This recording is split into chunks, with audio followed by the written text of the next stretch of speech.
So Spider-Man 4, or Spider-Man Brand New Day, just started production in Glasgow a couple weeks ago. I have been busy with my Superman and Fantastic Four reviews, so I hadn't had time to yap about it up until now, and well, getting ahead of the curve. In total aura-filled fashion, they released a Batman-esque suit teaser, where the big difference here, the most notable thing would be that they would finally be incorporating the raised webbing. Now, it looks great. I always liked the raised webbing look, but it always felt so impractical a design. Like, why would Spider-Man have this layer caked onto the suit? Like, Tobey's was the thickest and the deepest. Pause, sir. Over now.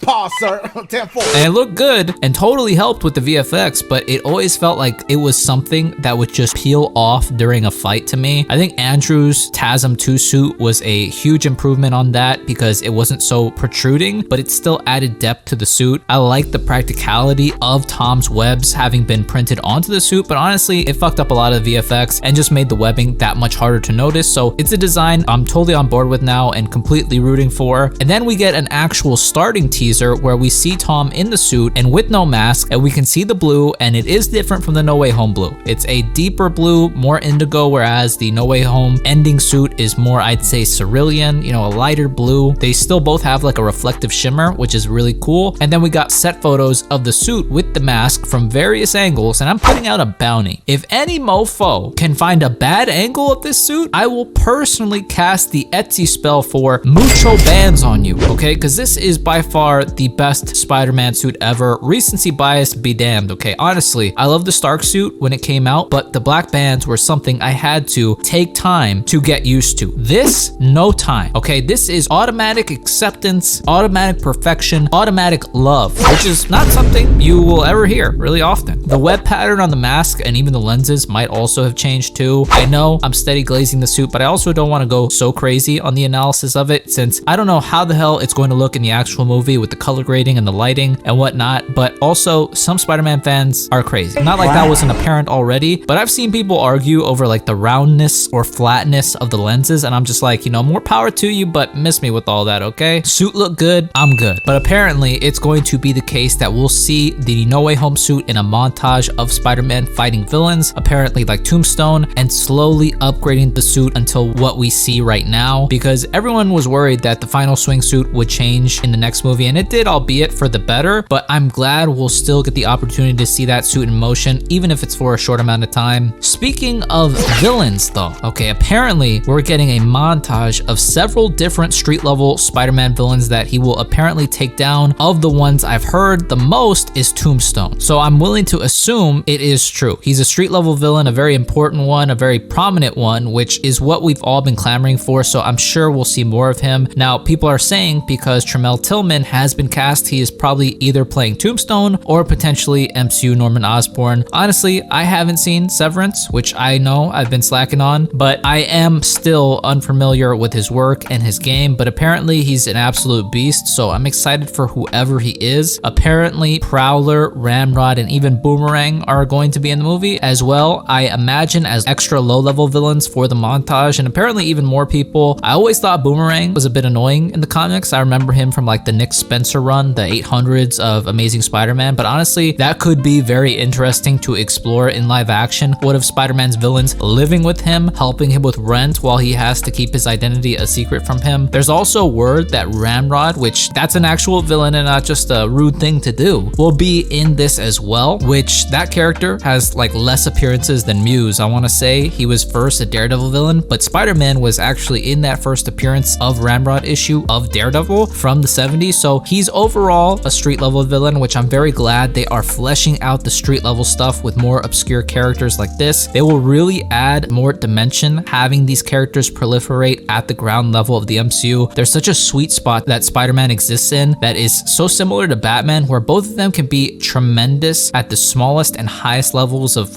crime fighting or evil fighting, but often in those stories, both levels kind of merge, and it's just this beautiful, fantastical, grounded adventure. Also, I think this does have some credence. What with the few appearances Ramrod has in the comics, he did return from his comic hiatus in the 90s in the Brand New Day storyline from 2008. So I can can see this being real. Also, if Prowler is coming back, it'll be great to see Donald Glover again. I know this will be seeds for Miles slowly coming through one day, and as well, it's almost as cathartic as the other gentleman that will be coming back that we saw last, or technically last, in Homecoming, and that is Michael Mondo as Scorpion. It's finally fucking happening, players. We're getting Matt Gargan in the flesh, in live action. Jeff Trammell already did such insane work with him in Friendly Neighborhood Spider-Man, so I'm excited to see what they will do in live action. A thing that gets me even more excited is Michael Mondo's very specific image choices of Scorpion that he used to share his excitement on social media. In the vein, although not as insane as Jamie Foxx uploading this image way back when, but it seems that not only will we see Matt Gargan as Scorpion, but we might just have him as Venom as well. And Mac as Venom is an absolute diabolical monster, okay? Now, I don't want to say I called it a couple years ago back on my biggest video ever, but because of the shit-ass trilogy, Eddie Brock as a character being reduced to this, and the perfect Venom model being a complete waste, I knew they'd have to go this direction, okay? That's what's so nefarious about the Sonyverse. They took the characters Spider-Man could have used and decided to wipe their ass with them in the public consciousness, and so much so that they have to hit these alternate angles with how they use these characters, but I am hella excited regardless. The only thing that's not confirmed, but might as well be apparently, is Mr. Negative is going to be the main villain, but we will see on that one. It's still a ways out. Now, as far as heroes go, or anti-heroes, we got John Berthal back as Frank Castle. We got the Punisher van. We got Spidey on the Punisher van in extreme Spidey fashion. Love this. I think John Bernthal also just finished filming a Punisher special presentation, which I'm so glad Marvel is still making those because they are all bangers. Punisher is on a bit of a generational run here, so I'm hoping someone else tags along, because why the hell not? We know that Savage Hulk is going to be in the movie as well, and that sounds fucking delicious, okay? Not only is Savage Hulk back, but him and Spider-Man are going to finally interact. I need this, okay? I need the big three, and then I need the big three in Secret Wars, but this will do for now. I do hear that Yelena Belova is going to be in the movie as well, probably to recruit Spider-Man to her version of the Avengers. Florence Pugh has always been a favorite, but she was a highlight in Black Widow, a highlight in Hawkeye, and absolutely became a favorite of mine in Thunderbolts. I cannot wait to see her again. To interact with other trauma-filled characters is going to be truly epic. We did get set photos of Peter looking crazy bummy with MJ. MJ looking a little bit more put together now, you know, feeling herself a little bit more. I think she might even get a modeling contract sometime soon. Maybe she'll start to date a rich billionaire, or the son of a rich billionaire, because apparently there's a rumor that Joe Keery is being eyed to be MCU Harry Osborn. Who knows, right? But I think that would add so much tension, throwing Harry Osborn in there, Peter knowing what alternate versions of the Osborns are like. It'd be like such a damn good pressure cooker. Crossing my fingers. Other Stranger Things alum, I have zero idea who Sadie Sink could be, but some people were saying she could be Mayday Parker from Toby's World, which I think would actually be cool, but I have no idea again. And the CEO will be back. So Spider-Man 4 might be up there with Citizen Kane, not gonna lie. We won't know for a minute, of course, but I really do think that Destin Daniel Cretton is going to just hit different with Spider-Man 4. Shang-Chi is one of my favorite Marvel movies. First movie I ever saw in IMAX, and if he can deliver action like this, I cannot wait to see what he can do with Spider-Man, because we definitely need that. But with Spider-Man ripping up the New York skyline, fighting villains, the practical web swinging that he had set up in Glasgow seems very promising. It just shows that there is a lot of intention and a lot of care that they are putting into this movie. Not like that wasn't already apparent with that suit and everything that everyone around the movie is saying, and Marvel's kind of attitude going into this new like era, but I really think he is going to deliver. You must beat this, okay? This is the goalpost right here. This is what everybody who's making a Spider-Man movie needs to have in their mind as a point that they need to try and hit or surpass. If there is at least one good ass swinging sequence in this movie, paired with the, I'm sure, heartfelt and cohesive story, this could really unite the Spidey fandom, or at least get them to be a little less annoying for maybe like a day or two. I also think, and I hate that people are using these amazing set photos to bash John Watts. John Watts was in such a crazy like epoch arena making those Spider-Man movies, the craziest like experimental phase you could be in with a character that was bordering two universes that were at completely different points, that were both vying for his attention, and then having to manage a whole universe's overarching storyline coming to a culmination, plus having to pull off No Way Home in COVID. I'm a John Watts truther. I love the guy. No John Watts slander from me ever. You could argue Destin will have the same struggle moving into Doomsday, but I do think this will precede Doomsday and be extremely self-contained of a movie. Plus, I think that Tom's Spider-Man has gone through all the trial and error, which would make it quite clear what fans are looking for